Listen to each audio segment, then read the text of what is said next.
그러면 이번에 지금 주제가 책 읽어주는 것이 왜 중요한가라는 건데요. 선생님, 네, 지금 계속 얘기해 왔지만 왜 책을 이렇게 힘 좀 읽어줘야 되는지 다시 뭐 새롭게 또 말씀 부탁드리겠습니다. 책 읽어주는 것이 왜 중요한가? 저는 이제 두 가지 관점에서 중요하다고 생각하거든요. 두 가지 관점이라 어떤 걸까? 그죠?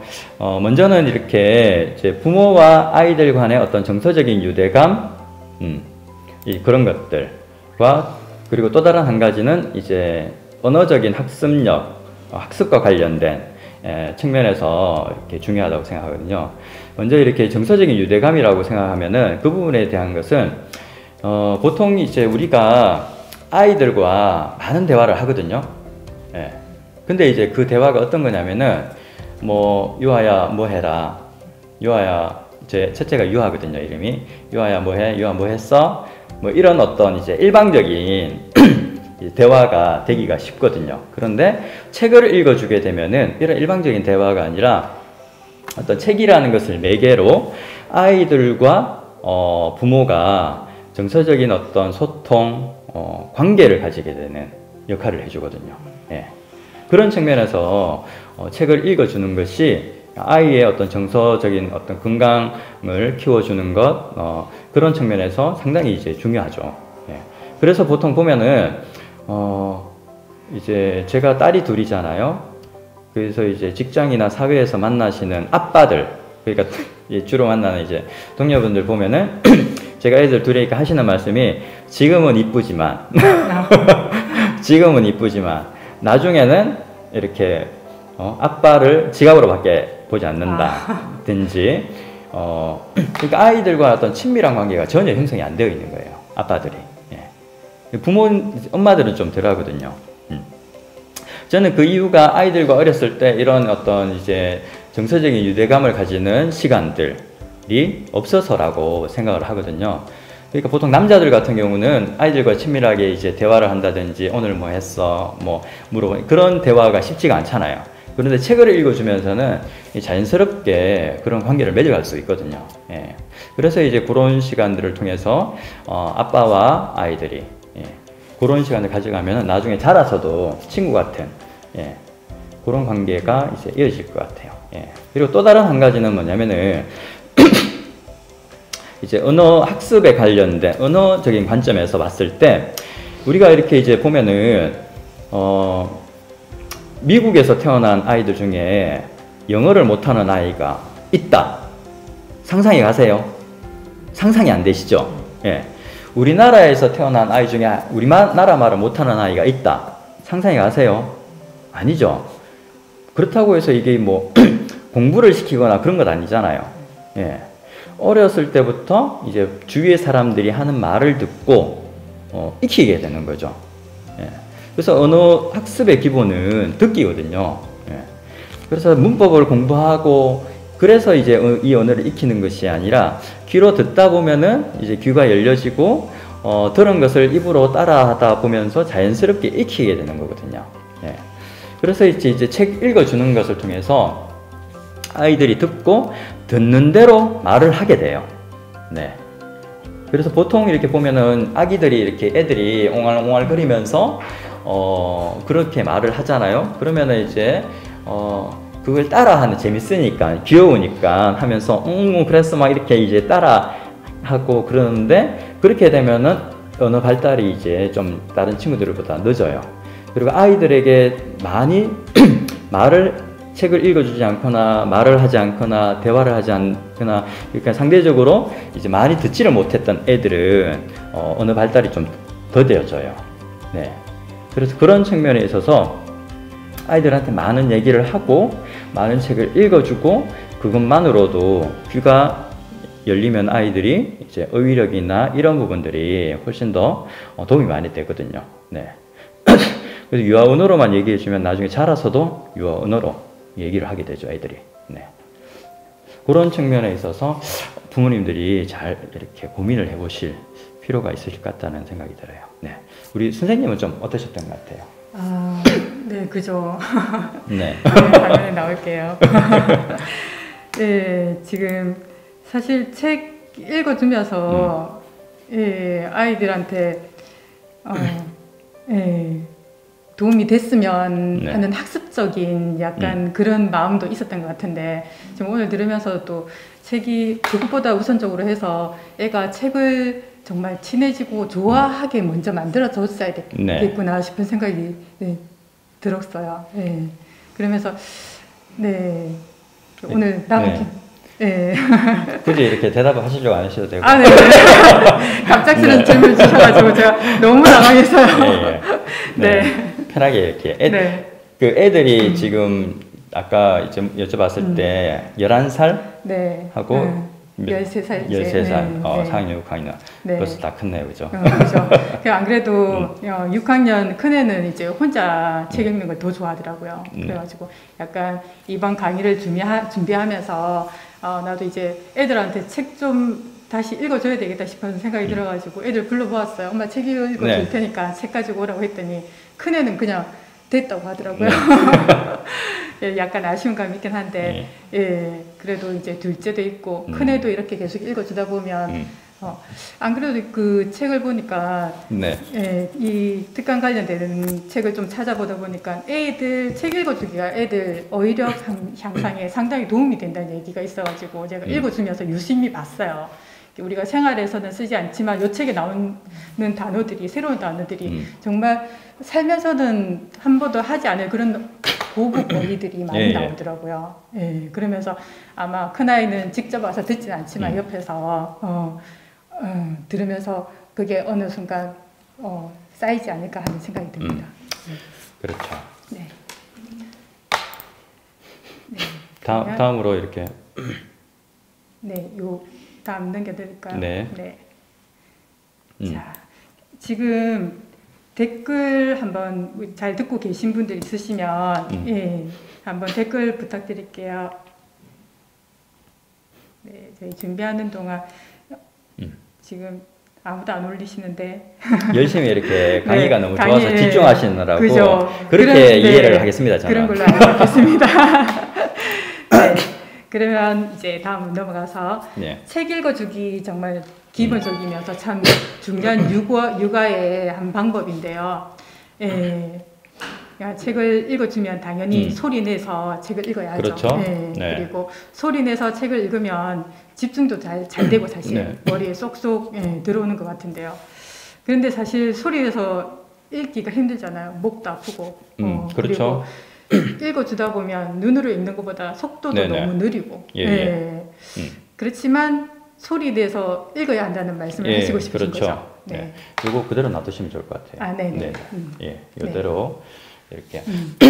그 보통 이렇게 우리가 소리 내서 읽기가 중요하다는 것은 아는데 실제 그 소리 내서 이렇게 읽어주기가 쉽지 않잖아요. 여기 나왔던 목도 아프고 속도도 느리고 이게 꼭 제 얘기예요. 제가 이렇게 비염이 심하다 보니까 말을 많이 하면은 코도 막히고 호흡도 막 가빠오고 막 이러다가 이렇게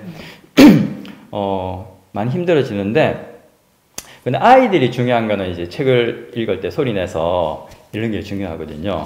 예. 그런데 문제는 이제 어떤 게 있냐면은 애들이 소리 내서 책 읽는 거 싫어해요. 먼저. 그러니까 소리 내서 읽기는 더 싫어하겠죠. 예. 그런 문제가 있어요.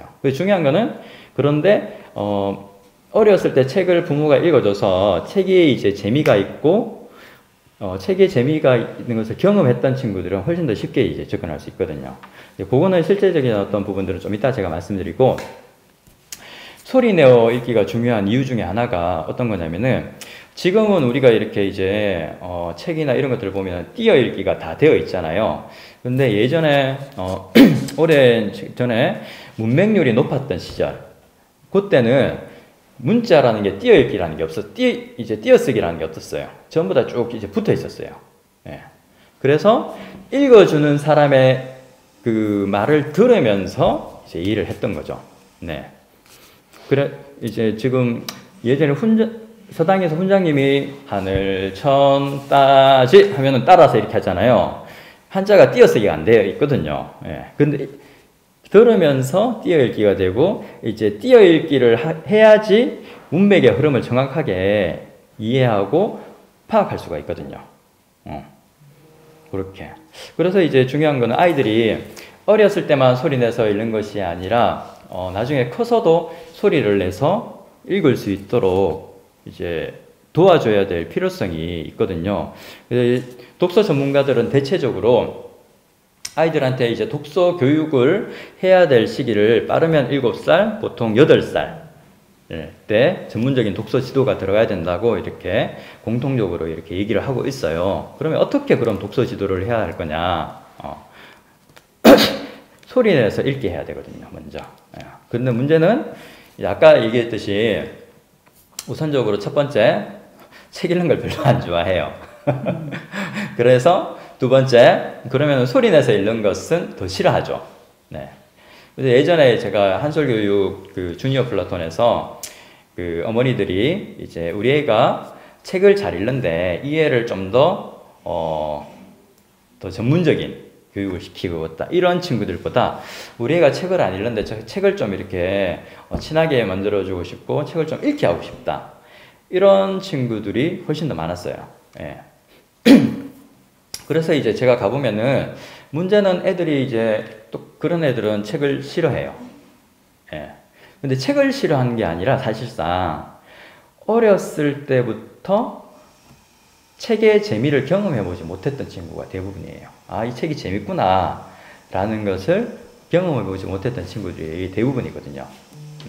그래서 이런 친구들에게 책이 재밌구나 라는 것을 경험시켜주면은 그 다음부터는 좀 더 쉽게 이제 그 다음 스텝, 단계로 나올 수 있거든요. 그래서 실제 그런 아이들과 함께 제가 책을 읽었던 방법을 소개를 해드리자면은 먼저 아이들은 책에 대한 부담감이 있거든요. 거기다가 소리 내서 읽어야 되니까 이게 더 커요, 부담감이. 예. 그래서 이제 처음에는 부모가 책을 읽어주면 가장 좋지만 결국에는 아이들이 책을 읽어야 되니까 제가 이렇게 이제 책을 준비해 가서 이 책을 친구 누구와 선생님이랑 같이 한번 읽어볼 거다. 그런데 이제 소리를 내서 읽어볼 거다. 이렇게 얘기를 하죠. 그러면은 애는 이제 표정이 별로 안 좋죠. 책 읽기 싫은데 책을 읽어야 되는구나. 그래서 그것을 이제 없애주고 친하게 해주고 래퍼 형성이 참 중요하거든요. 그래서 먼저 애들한테 제가 이제 물어봐요. 친구야, 선생님하고 이 책을 같이 읽어볼 건데 책을 읽을 때 어떻게 하면 좋을까? 어떤 규칙이 있으면 좋을까? 물어보거든요. 그러면 애들이 이제 어떤 얘기를 할까요? 네, 선생님 어떤 얘기를 할 거예요, 애들이? 지금 제가 잠깐 딴 생각을 하고 있어요. 그러면은 보통 애들이 이제 어떤 생각을 하냐면은 보통 우리들이 생각하는 소리를 크게 내야 돼요. 또 이제 바로 앉아야 돼요. 그런 얘기를 하거든요. 보통 이제 우리가 생각하는 책이라는 것을 생각했을 때 아이들이 그렇게 생각한다는 거죠. 얼마나 이렇게 딱딱하고 힘든 시간이겠어요. 그러니까. 그래서 이제 그런 생각들을 이제 없애줘야 되거든요. 그래서 이제 첫 번째 아이들한테 제가 얘기해 주는 게 읽고 싶은 만큼만 읽으면 된다. 여기 생각했을 때 소리 내서 읽어야 되는데 정해진 거예요. 이거는 이미 아이들한테. 그런데 읽고 싶은 만큼만 읽으면 된다 그러니까 부담이 확 줄잖아요. 이제 한 문장이든 두 문장이든 읽고 싶은 만큼만 읽으면 된다 그러니까 애들이 부담이 주는 거죠. 예. 그리고 두 번째, 그 대신 읽고 싶은 만큼만 읽고 나서 신호를 보내줘야 된다. 그 신호는 뭐라고 보내줘야 될까? 자, 첫 번째가 읽고 싶은 만큼 읽어야 된다라는 게 아이들의 마음속에 있는 어떤 부담감을 줄여주는 역할을 했다면, 두 번째는 이제 재미의 요소거든요. 재미와 어떤 이제 집중력. 그러면 아이들이 막 신호를 막 얘기해요. 어떤 신호를 하면 좋을까? 그럼 어떤 친구는 일어나서 야호! 책 읽다가 갑자기 갑자기 엄마한테 가서 이렇게 뭐 어떤 액션을 한다든지 그런 얘기를 막 하는 친구들 있거든요. 그러면은 제가 중요한 것은 책을 집중해서 읽는 게 중요하니까 간단한 신호. 그래서 이제 저는 이제 띵동 읽다가 띵동 하면은 이 의미가 뭐냐면은 나는 읽고 싶은 만큼 다 읽었으니까 이제 이어서 그 다음부터 읽어주세요라는 의미다. 그러니까 아이들은 이렇게 하나하나 정확하게 세세하게 구체적으로 설명을 해줘야 되거든요. 예, 어렸을 때. 그래서 두 번째 규칙은 읽고 싶은 만큼 읽는 것. 그러고 나서 뭘 한다고? 이제 띵동, 신호를 보낸다. 자, 그럼 이렇게 되면 일단은 아이들이 마음속에 있는 부담감이 어느 정도 사라지고, 띵동, 재밌겠네. 이런 생각을 하게 돼요. 자, 그리고 세 번째는 뭐냐면은, 보통 집에서 우리가 돌아가면서 읽게 하면은 한 페이지씩 보거든요. 애들이 엄마가 한 페이지 읽으면은 애가 한 페이지 읽고 이런 식으로 돌아가요. 그러면 애들이 자기가 읽을 때는 집중해서 읽는데 부모나 엄마가 읽을 때는 집중해서 안 봐요. 왜? 보더라도 딴 생각해요. 왜? 내가 그 다음에 어디에 읽을지를 알기 때문에 집중 안 하거든요. 그래서 아이들은 집중을 하라고 얘기를 해서 그 말 때문에 집중을 안 하거든요.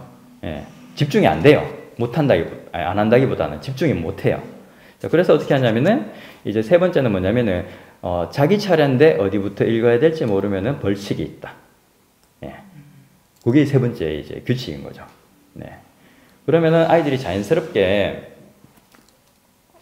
자기 차례의 책을 읽기 위해서 내가 안 읽을 때도 눈은 집중을 해서 자연스럽게 따라오게 되는 효과를 가지게 되거든요. 예. 자, 그렇게 해서 그러면은 이제 벌칙이 어떤 게 있냐? 근데 이 벌칙을 한다고 이 책을 읽는데 이게 우선이 돼야 되는데 벌칙 때문에 이 벌칙으로 재미로 장난치고 빠져버리면 안 되니까 간단하게 이제 벌칙은 책을 다 읽고 나서 할 건데 이제 총 108가지가 있어요. 제가 만들어 놓은 아이들을 위해서 3박 4일 동안 고민해서 만들어 놓은 벌칙이 108가지가 있거든요. 네. 한 계단 한 계단 108계단을 올라가면서 제가 한 계단 올라갈 때마다 하나씩을 만들어서 108가지가 있어요. 보통 이 정도 되면 애들은 우와 이러는데 여기는 반응이 좀 이렇게 그러면서 애들이 막 그러면 선생님 진짜 108가지예요 그러면서 확실하게 애들하고는 반응이 좀 다르시네요. 네. 그렇게 하고 나서 근데 이제 그 108가지를 얘기하면은 책을 못 읽으니까 자, 그 중에서 그런데 이제 너는 1학년이니까 아직 어리니까 3개만 먼저 맛을 볼 거야. 3개만 해볼 거야. 그러면서 이제 그게 뭐냐면은 엉덩이 3종 세트라고 있거든요. 혹시 아세요, 어머니? 엉덩이 3종 세트? 엉덩이 3종 세트. 네. 자, 같이 한번 생각해 볼까요? 어떤 게 있을까요? 첫 번째. 네, 엉덩이로 이름 쓰기. 그렇죠. 엉덩이 이름 쓰기. 두 번째. 보통 직구준 남자애들이 많이 하는 건데, 엉덩이에 똥침하기. 네. 그리고 세 번째, 이게 대박이거든. 딱 이거 얘기하면 애들이, 기를 쓰고 이렇게 안 걸리려고, 벌칙을 안 받으려고, 네. 하거든. 엉덩이에 뽀뽀하기. 네. 자, 이 정도 되면 분위기가 좋아져요, 애들이. 아, 이거 책 읽어볼만 하구나. 봐야 되겠구나. 책 읽는 것보다 어떤 규칙이나 뭐 이제 벌칙이 그런 것 때문에 정신이 팔려가지고 하거든요. 자, 그런데 이쯤 오잖아요? 근데 애들 머릿속에는 규칙 첫 번째, 두 번째, 세 번째 다 날라가고 없어요. 예. 정리를 한번 해줘야 돼요, 애들은. 세세하게 설명을 해주는 것도 필요하지만, 다시 한번 정리를 해줘야 돼요. 네. 그래서 첫 번째 규칙이 뭐였지? 그래서 같이 읽고 싶은 만큼 읽기 같이 정리해주고 두 번째는 읽고 싶은 만큼 읽고 나서 신호 보내기. 예, 어떤 신호를 보낸다? 띵동하기. 예, 그리고 세 번째는 자기 차례인데 어디서부터 읽어야 될지 모르면은 벌칙이 있다. 그 벌칙은 몇 개? 108개. 그 중에서 이제 3가지만 해본다. 3가지는 엉덩이 3종 세트. 이름 쓰기 엉덩이로, 엉덩이에 똥침하기, 엉덩이에 뽀뽀하기. 예. 이쯤 되면은 이제 어느 정도 아이들 99%는 책을 한번 읽어봐야 되겠다라는 불타는 이렇게 마음을 가지고 준비가 되어 있어요. 네. 이 정도 이제 딱 되면은. 그러고 나서 이제 애들한테 읽기 전에 먼저 이제 그러면은 누구부터 읽어볼까? 선생님부터 읽어볼까? 우리 친구부터 읽어볼까? 그러면은 이제 책을 싫어하는 친구도 대부분 자기가 먼저 읽겠다고 그래요. 대부분. 좀 소극적이거나 이런 친구들은 선생님 먼저 읽어주세요 하는 말이면 대부분 자기가 먼저 읽었다 그래요. 그럼 남자친구들 같은 경우는 제가 옆에서 그래 그러면은 자 우리 친구가 씩씩한 목소리를 한번 읽어볼까 이렇게 해주면은 자 읽고 싶은 만큼 한 문장이든 두 문장이든 이렇게. 그리고 여자친구 같으면은 자 우리 친구가 예쁘게 한번 읽어볼까 이렇게 읽어가면은 이제 처음에는 애들이 한 문장 이렇게 읽어요. 진짜 한 문장 두 문장. 그래서 제가 같이 읽어주면서 그걸 조절해 주거든요. 저도 처음에는 같이 한 문장 읽어주다가 어느 정도 한 페이지 넘어가면서 두 문장씩 읽고 제가 세 문장씩 읽어주고 그러면은 애들도 나중에 집중해서 한 페이지 두 페이지씩 읽어대요. 어느 정도 이제 중간에 넘어가게 되면은. 그렇게 한번 읽고 나잖아요. 그러면은 애들이 내용보다도 일단 책 읽는 것 자체가 재밌어져요. 그렇게. 그렇게 해서 재미를, 그래서 책을 여러 번 보다 보면 그 다음에 이제 점차적으로 책에 대한, 내용에 대한 재미를 이제 느끼게 되거든요. 그 다음부터는. 실제적으로. 처음에는 그런 식으로 해서 읽는 것 자체에 대한 흥미와 재미를 경험시켜줘야 될 필요가 있는 거죠. 네. 네, 요 방법 정말 좋을 것 같은데요. 집에서 온 가족이 같이 순서 정해가지고 그렇죠. 한번 해보면 네. 가족 간의 게임도 될 것 같고요. 네. 정말 재밌을 것 같은데. 자, 이게 이제 제가 팁을 한 가지 더 드리면은 3명 이상 넘어가면은 집중을 또 안 해요. 네. 텀이 있으니까. 네.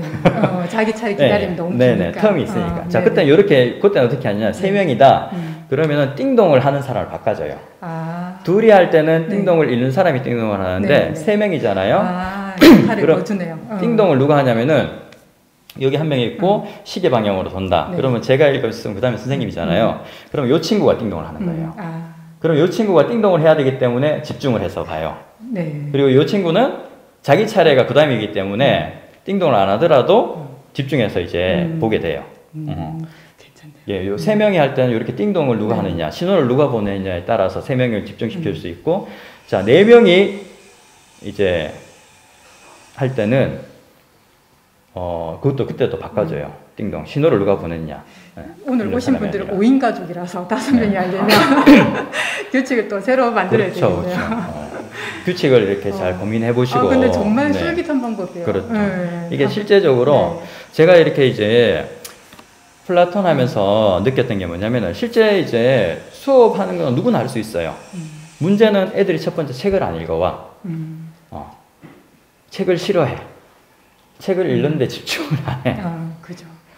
그래서 제가 이것 때문에 엄청 고민을 했어요. 문제는 결국은 애들 책을 읽혀야 되는 건데. 그래서 엄청 고민하면서 이렇게 이제 생긴 노하우죠. 한 1, 2년 수업하면서 이렇게 애들과. 네. 그래서 어머니들이 이제 우리 애가 책을 싫어하는데 그 테스트 어떤 이제 상담이나 그런 아이들과의 끝나고 나면은 상당히 놀라하세요. 우리 애가 정말 이러면서. 뭐 집에서도 그렇고 도서관에서 독서회 하거나 뭐 이런 모임할 때도 애들 유도할 땐 참 좋은 방법이 될 것 같습니다. 네. 네. 근데 다음 넘어가기 전에 궁금한 건 108가지는 정말 다 만드셨어요? 제가 여기 금고가 있거든요. 진짜요? 시크리트 이래가지고 잠가놨습니다. 네. 애들 되게 궁금해하겠네요. 네. 네. 나중에 6학년 되면 알려준다고 제가. 1학년 때 딱 들어와서. 네. 그러면 책을 읽다 보면 애들이 다 경험할 수 있는 벌칙들이 있겠네요. 그렇죠. 그러니까는 이제 사실상 그거는 어떤 이것을 책 읽는 것 자체를 재밌고 경험시켜주기 위한 하나의 어떤 이제 방편인 거죠. 예. 그렇죠. 애들도 이렇게 이제 다 알죠. 뭐. 알면서 이렇게 속아주기도 하고. 네. 정말 실생활에서 책 읽어주는 아버지가 많네요. 네.